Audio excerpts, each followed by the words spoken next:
పాకిస్తాన్ దుస్సాహసాన్ని కొడిగట్టింది. రెచ్చగొట్టే ధోరణిని మళ్లీ ప్రదర్శించింది. రాత్రి క్షిపణులు, ఆత్మాహుతి డ్రోన్లు, యుద్ధ విమానాలను మన దేశంపైకి ప్రయోగించింది. సరిహద్దు రాష్ట్రాలైన జమ్మూ కశ్మీర్, రాజస్థాన్, పంజాబ్లపైకి వాటినొదిలింది. జమ్మూ విమానాశ్రయంతో పాటు సరిహద్దుల్లోని పలు సైనిక కేంద్రాల్ని టార్గెట్ చేసింది. మన దేశంపై దాడికి ప్రయత్నించిన పాకిస్తాన్కి భారత్ చుక్కలు చూపించింది. పాక్ ప్రయత్నాలు సమర్థంగా తిప్పికొట్టింది. 8 డ్రోన్లను, 3 ఫైటర్ జెట్లను కూల్చేసింది. పాక్ పైలట్ ని భారత సైన్యం బందీగా పట్టుకుంది. పాక్ దుస్సాహసంపై జాతీయ భద్రతా సలహాదారు అజిత్ దోవల్ సమీక్షించారు. అనంతరం ఆయన పూర్తి వివరాల్ని ప్రధాని మోదీకి తెలియజేశారు. పాక్ దాడి తర్వాత ఫైసలాబాద్, సర్గోదాల్లోని అన్ని రక్షణ వ్యవస్థల్ని భారత్ ధ్వంసం చేసింది.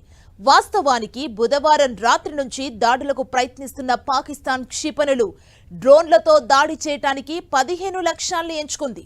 దీన్ని ముందుగానే పసికట్టిన భారత్ ఇంటిగ్రేటెడ్ కౌంటర్ మానవరహిత ఎయిర్ క్రాఫ్ట్ వ్యవస్థతో విజయవంతంగా అడ్డుకుంది.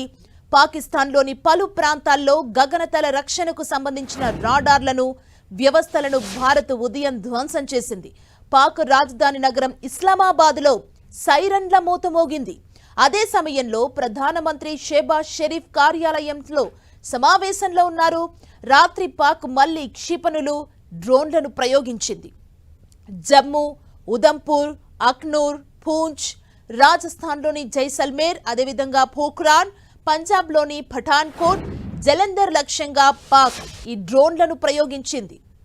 సత్వారా, సాంబా, ఆర్ఎస్పురాల్లో క్షిపణి దాడులకు పాక్ ప్రయత్నించింది. పాక్ ఇండియాపై దాడికి ప్రయత్నిస్తే వాటిని తిప్పికొట్టడంతో పాటు ఏకంగా ఆ దేశంలోని ప్రధాన నగరాలపై భారత్ కౌంటర్ అటాక్ కి దిగింది. ఇస్లామాబాద్, లాహోర్, సియాల్కోట్, బహవల్పూర్, కరాచీ, పెషావర్ పై డ్రోన్లతో విరుచుకుపడింది. దీంతో ఈ నగరాలన్నీ బాంబుల మూతతో దద్దరిల్లాయి. ఏకంగా ఇస్లామాబాద్లోని పాక్ ప్రధాని నివాసం దగ్గర బాంబులేసింది. దీంతో పాక్ ప్రధాని షెహబాజ్ షరీఫ్ కుటుంబం నివాసం నుంచి విడిచి వెళ్లిపోయారు. అంతేకాదు పాకిస్తాన్ ఎయిర్ వార్నింగ్ సిస్టమ్ కూడా ధ్వంసం చేసింది. భారత్ ప్రధాన నగరాలపై మిసైళ్ల వర్షం కురిపించింది. దీంతో ఇస్లామాబాద్, లాహోర్, సియాల్కోట్, బహవల్పూర్, కరాచీ, పెషావర్లో అంధకారం అలుముకుంది. కరాచీలోని సీపోర్ట్ పైన దాడి చేసింది. కరాచీ పోర్ట్లో ఏకంగా 10 భారీ పేలుళ్లు సంభవించాయి. మరోవైపు పాకిస్తాన్కు అమెరికా క్లాస్ పీకింది. ఉద్రిక్తతలు తగ్గించాలని సూచించింది. దీంతో తోక ముడిచిన పాకిస్తాన్ వార్పై అధికారిక ప్రకటన చేసింది. తాము యుద్ధం కోరుకోవడం లేదని ప్రకటించింది. తమ దేశానికి చెందిన 2 F-17 ఫైటర్ జెట్లు కోల్పోయినట్లు ప్రకటన విడుదల చేసింది. కొందరు జవాన్లు ప్రాణాలు కోల్పోయారని తెలిపింది. జమ్మూ విమానాశ్రయం సహా పలు కీలక ప్రాంతాల వైపు డ్రోన్లొచ్చాయి. దీంతో ప్రజలంతా వెంటనే ఇళ్లల్లోకి వెళ్లిపోయారు. దుకాణాలు మూసివేశారు. గగనతల రక్షణ వ్యవస్థ ఈ డ్రోన్లను విజయవంతంగా అడ్డుకొని కూల్చేసింది. జమ్మూ సిటీలో విద్యుత్ సరఫరాను అధికారులు నిలిపివేశారు. కమ్యూనికేషన్ వ్యవస్థలు మూగబోయాయి. జమ్మూలో పలు సైనిక కేంద్రాలున్నాయి. విమానాశ్రయం వద్ద భారీ శబ్దాలు వినిపించాయని స్థానికులు తెలిపారు. జమ్మూ యూనివర్సిటీకి సమీపంలో 2 పాక్ డ్రోన్లను భారత్ ధ్వంసం చేసింది.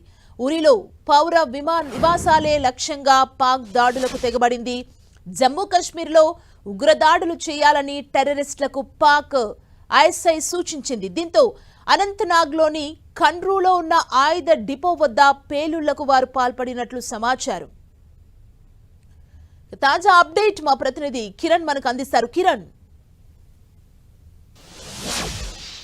ఆర్మీ నిద్రలేని రాత్రులు గడిపించేలా చేసినట్టుగా మనం చెప్పాల్సి ఉంటుంది. సుమారుగా 12 గంటల పాటు జరిగిన ఆపరేషన్కి సంబంధించి కూడా చాలా పాకిస్తాన్లోని ప్రధాన నగరాలని టార్గెట్గా చేసుకొని భారత త్రివిధ దళాలకు సంబంధించి కూడా ముప్పెట దాడి చేసినట్టుగా మనం చెప్పుకోవాల్సి ఉంటుంది. ఇప్పటికే ఇటు పాకిస్తాన్లోని కేవలం పీఓకేతో పాటు ఎల్ఓసి సంబంధించిన ప్రాంతాలే కాకుండా కూడా పాకిస్తాన్లోని చాలా ప్రధాన నగరాలైన వాటిని కూడా భారత్ ఆర్మీ టార్గెట్ చేసినట్టుగా మనం చెప్పాల్సి ఉంటుంది. ఒకసారి మనం ఎక్కడైతే దాడులు చేసిందో ఆ వివరాలు కూడా తెలుసుకునే ప్రయత్నం చేద్దాం. సుమారుగా పాకిస్తాన్లోని పెషావర్తో పాటు లాహోర్, అదేవిధంగా హైదరాబాద్, కరాచీతో పాటు మరికొన్ని ప్రాంతాల్లో కూడా ఇటు డ్రోన్లతో విరుచుకుపడిన పరిస్థితి కనిపిస్తుంది. ఎప్పుడైతే నిన్న రాత్రి 8 గంటల ప్రాంతంలో జమ్మూ కాశ్మీర్ సంబంధించిన ఎయిర్ బేస్కి సంబంధించిన ప్రాంతంలో దాడికి తెగబడిన తర్వాత కూడా డ్రోన్లతో, మిసైళ్లతో ఇటు భారత్కు సంబంధించిన ఏదైతే వ్యవస్థ ఉంటుందో దీనికి సంబంధించి కూడా పూర్తిగా వాటి మీద దాడి చేసేందుకు ప్రయత్నం చేస్తే చాలా సమర్థవంతంగా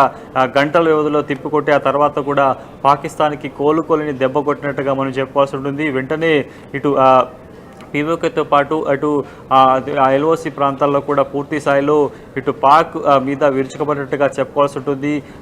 కనురెప్ప మూసే లోపల కూడా కొన్ని డ్రోన్ల సహాయంతో కూడా మెరుపు దాడులు చేస్తున్నట్టుగా మనం చెప్పుకోవాల్సి ఉంటుంది. ముఖ్యంగా పాకిస్తాన్కి గుండెకాయన ఇస్లామాబాద్తో పాటు కరాచీ వంటి ప్రధాన నగరాలను టార్గెట్గా చేసుకొని ఇటు దాడులు జరిగినట్టుగా మనకు తెలుస్తుంది. ప్రస్తుతానికైతే ఇంకా ఇప్పటి వరకు తెల్లవారుజామున 5 గంటల వరకు కూడా ప్రస్తుతానికైతే ఇంకా పాకిస్తాన్ రేంజర్లు కూడా కాల్పులు జరుపుతున్నట్టుగా మనకైతే సమాచారం ఉంటుంది. ఎప్పుడు లేని విధంగా ఇటు ఆపరేషన్ సింధూర్ పేరుతో చేస్తున్న ఈ ఎంటైర్ ఆపరేషన్ సంబంధించి కూడా ప్రస్తుతానికైతే విజయవంతం చెప్పుకోవాల్సి ఉంటుంది. ఇక నిన్నటి పరిణామాల నేపథ్యంలో ఖచ్చితంగా పాకిస్తాన్ తన కక్ష తీర్చుకునేందుకు ముందుగా భావించింది. దీంతో పాటు భారత సరిహద్దు ప్రాంతాలకు సంబంధించిన రాష్ట్రాలకు సంబంధించి కూడా ఇప్పటికే ప్రభుత్వం అలర్ట్ చేసింది. ఎప్పుడైనా కూడా డ్రోన్ల సహాయంతో పాకిస్తాన్ విరుచుకుపడే అవకాశం కనిపిస్తుంది, మిసైల్తో దాడి చేసే అవకాశం ఉన్నట్టుగా పక్కా సమాచారం అందుకున్న ఇండియన్ ఆర్మీ కూడా ప్రస్తుతానికైతే ఇటు పాకిస్తాన్కి సంబంధించిన 13 డ్రోన్లతో పాటు 8 మిసైళ్లను కూడా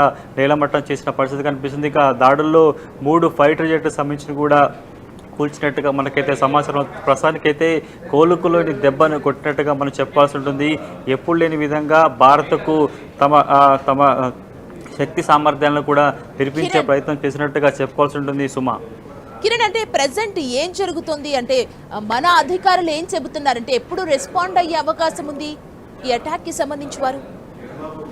కొన్ని గంటలుగా కొనసాగుతున్న ఈ ఆపరేషన్కి సంబంధించి కూడా ఉదయం 9 గంటలకు రక్షణ శాఖ సంబంధించిన ఉన్నతాధికారులు కూడా బ్రీఫింగ్ ఇచ్చే అవకాశం కనిపిస్తుంది. పాకిస్తాన్లో ఏ ప్రాంతాలని ఇటు భారత ఆర్మీ టార్గెట్గా చేసింది, పాకిస్తాన్ ఇండియాకి సంబంధించిన ప్రాంతం ఎక్కడెక్కడ డ్రోన్ మిసైల్తో దాడి చేసే ప్రయత్నం చేసింది, వాటిని ఎంత సమర్థవంతంగా తిప్పికొట్టే ప్రయత్నం చేశామని కూడా పూర్తి వివరాలను 9 గంటలకు వెల్లడించే అవకాశం కనిపిస్తుంది. ఇప్పటికీ ఇంకా పీఓకేతో పాటు ఎల్ఓసి ప్రాంతాలలో కూడా ఇప్పుడు పాకిస్తాన్కి సంబంధించిన రేంజర్లు కాల్పుల మూతకు తెగబట్టినట్టుగా తెలుస్తుంది. అర్ధరాత్రి నుంచి తెల్లవారుజాము వరకు ముఖ్యంగా పూంచ్, రాజోలి, అదేవిధంగా బారాముల్లా, అదేవిధంగా రాజోలి యూరి సెక్టార్లలో కూడా ప్రస్తుతానికైతే ఇంకా కాల్పులకు తెగబడినట్టుగా తెలుస్తుంది. వీటితో పాటు ఆత్మాహుతి దాడుల సహాయంతో కూడా భారత్లోని వివిధ ప్రాంతాలను టార్గెట్ చేసినట్టుగా తెలుస్తుంది. కాబట్టి వారిని సమర్థవంతంగా భారత భూభాగంలోనికి రాకుండా అడ్డుకునే ప్రయత్నం కూడా ఒకవైపు బీఎస్ఎఫ్ జవాన్లు చేస్తున్నారు. అందుకే ధీటుగా కేవలం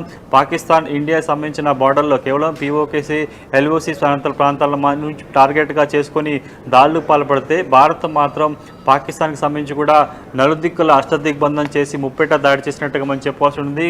ఆర్థికంగా ఎక్కడైతే దానికి సంబంధించిన విమానాశ్రయాలు కావచ్చు, కొంత పాకిస్తాన్కి సంబంధించిన ఏదైతే దానికి సంబంధించిన అణ్వస్త్రాలు కావచ్చు, కొంత సంబంధించిన వ్యవస్థ ఎక్కడైతే వాటికి టార్గెట్గా చేసుకుని కూడా ప్రస్తుతానికైతే ఇండియన్ ఆర్మీ పనిచేస్తున్నట్టుగా చెప్పుకోవాల్సి ఉంటుంది. కరాచీలో ఎప్పుడు లేని విధంగా 1971 తర్వాత కూడా కరాచీ సీ పోర్ట్ మీద ఇటు మిసైల్ దాడి చేసినట్టుగా మనం చెప్పుకోవాల్సి ఉంటుంది. ఈ దాడిలో పెద్ద మొత్తంలో కూడా నష్టం జరిగినట్టుగా తెలుస్తుంది. 10 చోట్ల భారీ విధ్వంసాలకు పాల్పడి తెలుస్తుంది. 20 సంబంధించిన నౌకలు కూడా విధ్వంసమైనట్టుగా తెలుస్తుంది. కాబట్టి పూర్తి స్థాయిలో 1971లో కేవలం కరాచీలోని కొన్ని ప్రాంతాల్లో మాత్రమే భారత్ దాడి చేసింది. కానీ ఈసారి ఆ తరహా కాకుండా కూడా కోలుకోలేని విధంగా సీపోర్ట్ అనేది ఇటు పాకిస్తాన్కి చాలా కీలకమైన ప్రాంతం కరాచీకి సంబంధించి. ఎందుకంటే భారత్లో ముంబై తరహా సంబంధించిన అక్కడ కూడా కొనసాగుతాయి. పాకిస్తాన్కి సంబంధించి కూడా కరాచీ అనేది ఆర్థిక రాజధానిగా కొనసాగుతుంది. ఇతర దేశాల నుంచి కూడా ఇటు సీపోర్ట్ ద్వారా కూడా అక్కడికి పెద్ద మొత్తంలో వాణిజ్యం జరిగే అవకాశం ఉంది. కాబట్టి అలాంటి వాటిని టార్గెట్గా చేసింది. ఎందుకంటే గడిచిన కొద్ది రోజులుగా కేవలం ఎక్కడైతే ఉగ్రవాద సవాళ్ళకు సంబంధించి వాటిని మాత్రమే ఇటు ఇండియన్ ఆర్మీ టార్గెట్గా చేస్తుంది. కానీ నిన్న రాత్రి చోటు చేసుకున్న పరిణామాలు ముఖ్యంగా భారత వైమానిక స్థావరానికి సంబంధించి కూడా టార్గెట్గా చేసుకొని క్షిపణులు అదేవిధంగా డ్రోన్ల సహాయంతో కూడా దాడి చేసే ప్రయత్నం చేసింది కాబట్టి వాటిని ఓవైపు సమర్థవంతంగా తిప్పికొట్టే ప్రయత్నం చేస్తూ భారత గగనతలంలో డ్రోన్లు ఎక్కడ కూడా పేల్చివేయకుండా ఆకాశంలోనే వాటిని పేల్చేసి కూడా సమర్థవంతంగా తిప్పికొట్టినట్టుగా చెప్పుకోవాల్సి ఉంటుంది. మనకు అందుతున్న సమాచారం ప్రకారం అయితే సుమారుగా 12 డ్రోన్లతో పాటు 8 మిసైల్తో పాటు 3 ఫైట్ జెట్లను కూడా ఇటు భారత ఆర్మీ కూడా విజయవంతంగా వాటిని కూల్చినట్టుగా చెప్పాల్సి ఉంటుంది. కానీ అర్ధరాత్రి నుంచి 2 గంటల ప్రాంతం నుంచి సుమారుగా 5 ప్రస్తుతం వరకు కూడా ఇంకా పీఓకే ప్రాంతాలలో ప్రస్తుతానికైతే ఇంకా పాకిస్తాన్ కవింపు చర్యలకు పాల్పడుతుంది. పాకిస్తాన్ సంబంధించిన రేంజర్లు కాల్పు జరుపుతున్నట్టు తెలుస్తుంది. చుట్టుపక్కల సంబంధించిన ప్రజలు కూడా తమకి కొన్ని గంటల నుంచి కూడా భారీ శబ్దాలు వినిపిస్తున్నట్టుగా మనకైతే చెప్తున్న పరిస్థితి కనిపిస్తుంది. ఇప్పటికే నిన్నటి పరిణామాల నేపథ్యంలో నిన్నటి ఉదయం నుంచి కూడా చోటు చేసుకున్న పరిణామాలకు సంబంధించి కూడా ప్రస్తుతానికైతే ఇటు భారత ఆర్మీ కొంత అలర్ట్ అయింది. సరిహద్దు రాష్ట్రాలకు సంబంధించి కూడా ఇప్పటికే కొంత వారిని అక్కడి నుంచి పంపించిన పరిస్థితి కనిపిస్తుంది. ముఖ్యంగా రాజస్థాన్, పంజాబ్, గుజరాత్ వంటి సరిహద్దు ప్రాంతాలు ఏవైతే ఉన్నాయో అక్కడ దానికి సంబంధించి పాకిస్తాన్కి అంత దగ్గరగా ఉన్న ఎల్ఓసి ప్రాంతాలకు సంబంధించి ఏవైతే ఉంటే అక్కడికి ఇప్పటికే కలిసిన పరిస్థితి కనిపిస్తుంది. కానీ ఇంకా చాలా చోట్ల కూడా మిసైల్ దాడులకు తెగబడి తెలుస్తుంది. ఇంకా పూర్తి స్థాయిలో కేవలం చైనా సాంకేతిక పరిజ్ఞానంతో కూడా భారత్ మీద దాడికి తెగబడిన పాకిస్తాన్కి సంబంధించి కూడా వాటిని పూర్తి స్థాయిలో కూడా ధ్వంసం చేసే ప్రయత్నం చేస్తుంది. కాబట్టి ఇక గత్యంతరం లేదు. ఇప్పటికే పూర్తి స్థాయిలో పాకిస్తాన్కి సంబంధించి ముప్పేట దాడి భారత్ చేస్తున్న నేపథ్యంలో కూడా బాధితులను అస్థిరపరచాలంటే కూడా ఆత్మాహుతి దాడులు చేయాల్సిన అవసరం ఉంటుంది. కాబట్టి పెద్ద మొత్తంలో ఇటు కొంత పీఓకేతో పాటు ఎల్ఓసి ప్రాంతాల నుంచి కూడా మానవ ఆత్మాహుతి బాంబులను ఇండియాలోకి పంపించే ప్రయత్నం చేస్తున్నట్టు తెలుస్తున్న నేపథ్యంలో వారిని కూడా సమర్థవంతంగా బీఎస్ఎఫ్ జవాన్లు ఎదుర్కొన్న పరిస్థితి కనిపిస్తుంది. నిన్నటి అర్ధరాత్రి నుంచి కూడా పెద్ద మొత్తంలో చొరబాటుదారులకు కూడా అడ్డుకునే ప్రయత్నం చేస్తూ వైపు పాకిస్తాన్ మీద ఇండియన్ ఆర్మీ అటు వీరోచిత పోరాటం చేస్తుంది. ముప్పేట దాడి చేస్తున్న నేపథ్యంలో పాకిస్తాన్కి సంబంధించిన బలూచిస్తాన్ ఎక్కడైతే రెవల్యూషన్ ఆర్మీ ఉందో అక్కడ స్వతంత్రం కావాలని కోరుకుంటుంది, స్వతంత్రంగా ఆధిపత్యం కోరుకునే నేపథ్యంలో కూడా పక్కలో బలెన్లాగా పాకిస్తాన్ మీద దాడులు పాల్పడుతున్న నేపథ్యంలో ఒకవైపు భారత్ ఇప్పటికే 6 ప్రధాన నగరాలకు సంబంధించి కూడా టార్గెట్గా చేసింది. చాలా ప్రాంతాలను ముఖ్యంగా పాకిస్తాన్కి సంబంధించిన ఆయుధ స్థావరాలను కూడా టార్గెట్గా చేసుకొని డ్రోన్ దాడికి పాల్పడుతుంది. కాబట్టి నిన్న రాత్రంతా కూడా పాకిస్తాన్లోని ప్రధాన నగరాలు కూడా ప్రస్తుతానికైతే అంధకారం చిక్కున్న పరిస్థితి కనిపిస్తుంది. కాబట్టి ఎంత మొత్తంలో నష్టం జరిగింది, పాకిస్తాన్ ఏం కోల్పోయింది కూడా సమాచారం రావాల్సి ఉంది. 9 గంటలకు నిన్న రాత్రి నుంచి చోటు చేసుకున్న ఎంటైర్ ఆపరేషన్ సంబంధించి కూడా మరికొన్ని గంటల్లో ఇండియన్ ఆర్మీ సంబంధించిన హైయర్ ఆఫీసర్స్ కూడా మీడియా బ్రీఫింగ్ ఇచ్చే అవకాశం కనిపిస్తుంది. ప్రస్తుతానికైతే ఎల్ఓ ప్రాంతాల్లో కూడా ప్రస్తుతానికైతే కాల్పుల మూత కొనసాగుతుంది. వాటిని కూడా భారత ఆర్మీ బీఎస్ఎఫ్ జవాన్లు కూడా పూర్తి స్థాయిలో సమర్థవంతంగా తిప్పే ప్రయత్నం కూడా చేసినట్టుగా తెలుస్తుంది. సుమా.